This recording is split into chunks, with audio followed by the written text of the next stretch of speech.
Hi all, welcome back to my channel. Going to do some regular content for you tonight. I've been a bit slack in that department. So, yeah, here we go. Okay, that'll make it a bit better. Okay, so getting back to my regular content. Tonight we're going to talk about the book Not Without My Daughter.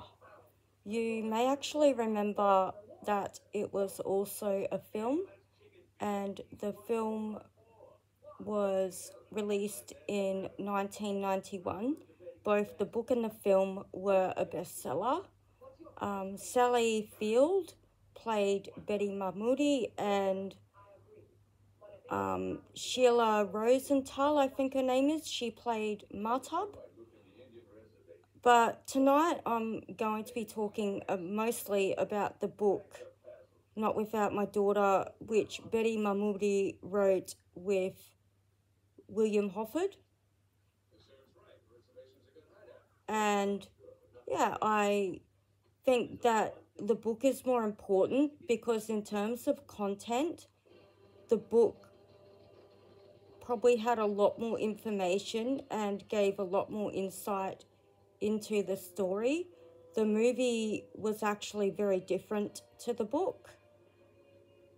I mean, some of you may even remember both the book and the movie.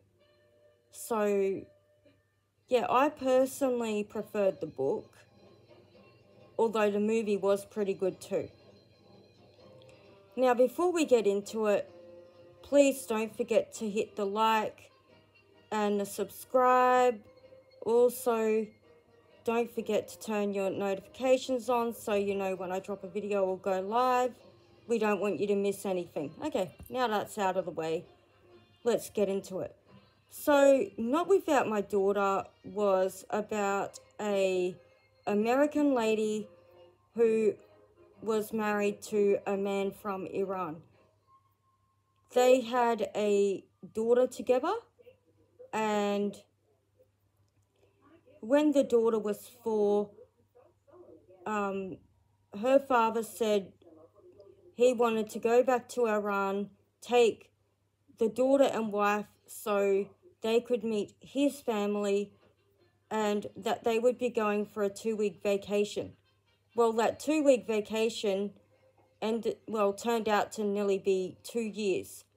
So he tricked her and said, when they got there, you are not going back to America. You are staying in Iran. You'll be living in Iran forever. Now, she ended up escaping with her daughter when he then wanted her to go back to America alone to liquidate their assets and sell everything that they owned in America, send the money back to Iran. But she didn't want to leave her daughter there. So she ended up getting help from people smugglers, and they escaped from Iran through Turkey. So they literally crossed the border through very rough terrain. Some of it was ridden on bare horseback. It was a very rough journey, very rough journey. And when they got to Turkey, because she wasn't supposed to be there, she had trouble staying in hotels. She nearly ended up getting arrested a few times. The people that smuggled her and the daughter over the border, sometimes the cars and trucks they were in got shot at by the authorities. It was quite a scary journey. But I want to get to some of the main points in the book and some of the criticisms that were written about the book, because there was some very interesting criticisms. Plus, the ex-husband came out and did his own rebuttal on what happened as well. So, in the book, his family are portrayed as being dirty, uncivilized, fanatical religious people. There were also things like written in the book that there are also things written like that Iranians only shower once every couple months, their food's dirty, they don't clean the food, they don't clean up their houses, their children are inbred. Like, there was a lot of things. Now, one of the criticisms that were written about this book was that the way it was written and the way the movie was produced had a racist overtone to it. Do I see where people are coming from? Yes. But then as an author, she wrote that how she saw it. And also, they would have had to amp up a few things to get people to read and to watch. That's the reality of it. They would have had to exaggerate a few facts. So I do believe that there were some aspects of the book that were over-exaggerated. There were also scenes of DV in the book, trigger warning. I'm not going to get too much into them because it would be very triggering for some, and I don't want to do that so soon after Christmas. But in the book, her ex-husband was made out to look like a monster, an abuser, all those things. He then comes back in 2002 and does a documentary, Lost Without My Daughter. And he tells his side of the story. How she knew that they weren't going just for a 2-week vacation. How she knew that they were going to live in Iran. How they lived in a mansion. That the house was clean. That she had everything that she wanted. And he tried to say that she only wrote the book for money. Do I believe she got a lot of money from the book? Yeah, I do. Do I believe that she's telling the truth? Yes, I do. And I'll tell you why. Her daughter wrote a book back in 2015. I Am Martab. And she pretty much mirrored what her mother said in her book. Now, the other key point that I'd like to make in regards to Betty's book having a racist overtone, I wouldn't so much call it a racist overtone. I would call it putting a lot of fear in people. So making people hesitant to enter into multicultural relationships simply because of the way she portrayed a lot of the characters in the book. For example, I used to live next door to Iranian neighbours.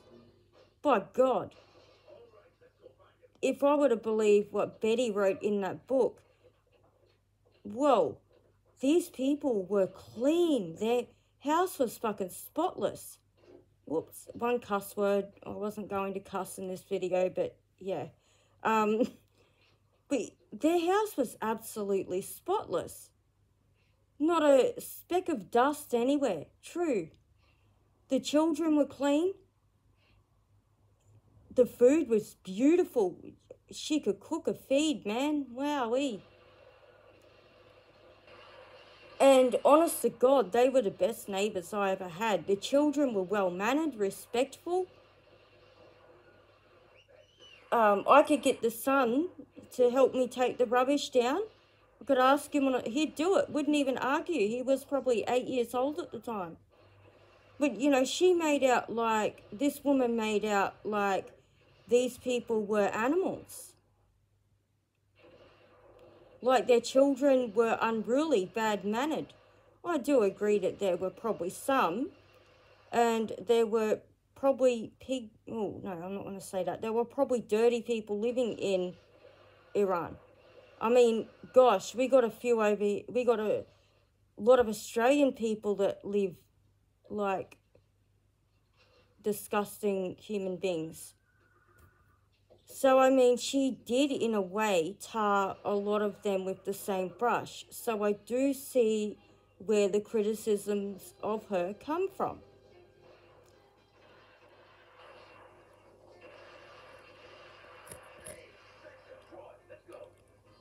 Now, another thing I want to point out, she goes back in, so when she writes her book and she's telling her story, she goes back in time before they ended up living in Iran and when they lived in the States. And she talked about her husband's behavior.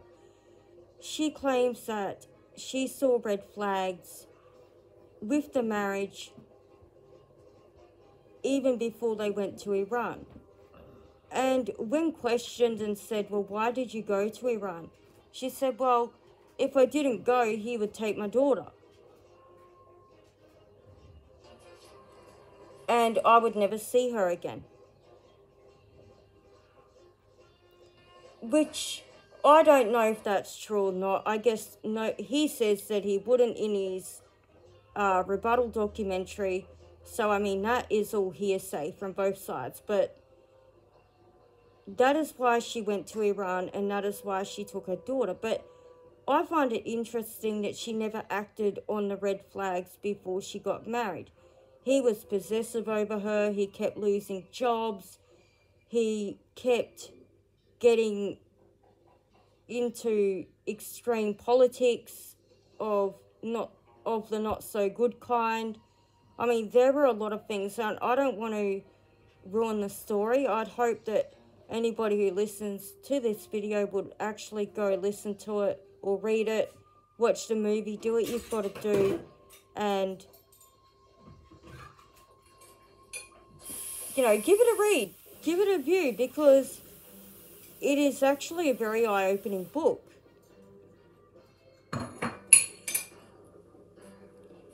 And the funny thing is, even though the book was written in the 80s, I think it was published in 1990. I'd have to go and check that. So, allegedly published in 1990. And to this day, it still has a lot of ground. Like, it holds a lot of ground, because I know that when I traveled to Dubai with my Somali husband back in 2019, there were a lot of people who were like, you want to make sure you come back. He might not let you come back. He might take you to Somalia and you'll never come back. But the thing is, well, I'm obviously back. I did just go for a 2-week vacation and I'm back. But in this day and age, it does happen. It still does happen. But it's a lot harder, because there are a lot more laws surrounding these kinds of things from happening.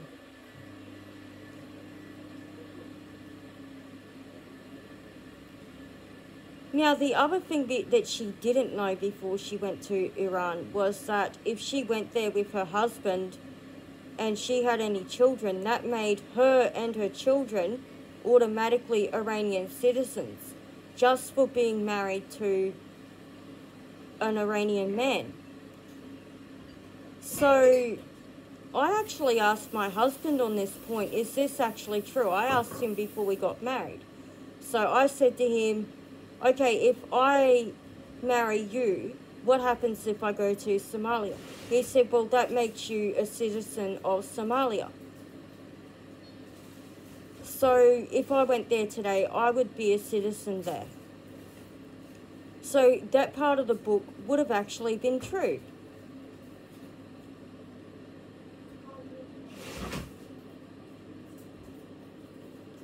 But the thing I don't understand is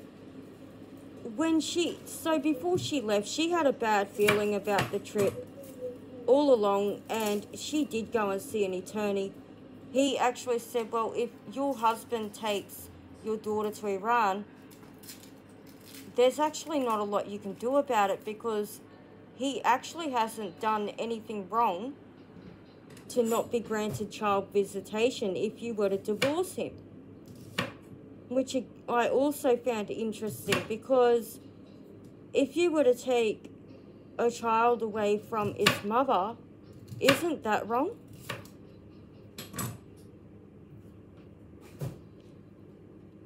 Maybe not in the eyes of the law it isn't, but morally it is.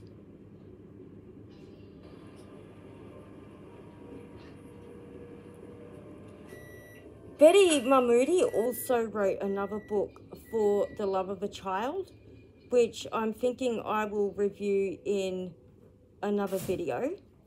And I'm also thinking I will review I Am Martob in another video, because that also gives, both those books tell different stories and they give different perspectives. So yeah, I will review those in another video and talk about those in another video.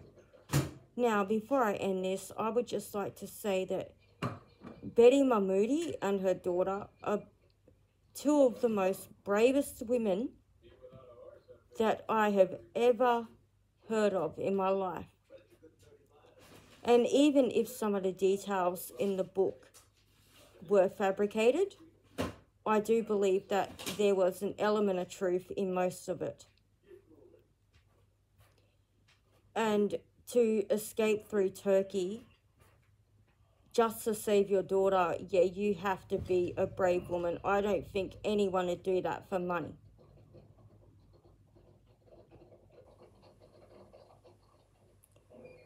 What do I feel about the father? I feel that he got what he deserved. He never saw his daughter again. And sadly, he passed away in 2009 due to many health complications. And he lost his family. He lost his daughter. I think he was punished enough on this earth. And he's probably being punished in the hereafter. And to then go and keep trying to, when they return to the States, that's the next bit I'm going to get into. When the mum and the daughter returned to the States, they lived under pseudonyms for a while, so under different identities. She didn't want to go into witness protection because she had 2 sons from a previous marriage, and she had her elderly parents. And when her ex-husband took her and the daughter to Iran, her father was actually dying of bowel cancer. And one of the most remarkable bits of that book was he held on for 8 months after they got back to America. But when they got back to America, they lived in fear until the ex-husband died, that he was going to come back and take the daughter to Iran and kidnap her. So while they were free, in a sense, they weren't free. Because I feel, they were looking all over their shoulder. Every time they went anywhere, they were always looking over their shoulder. And he didn't let up. If you go and look at the 2002 documentary, he would continuously find them, trace them, call the phone,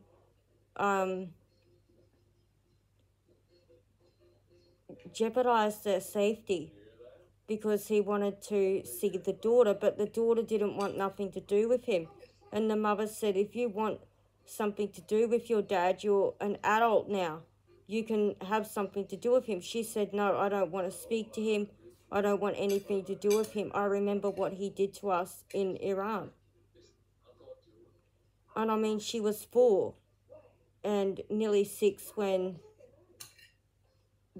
they left. So I do believe that she would have had many vivid memories of what happened there. So yeah, Betty and Mahtab Mahmoodi, 2 of the most bravest women that you will be blessed to hear about. I urge you to go read the books.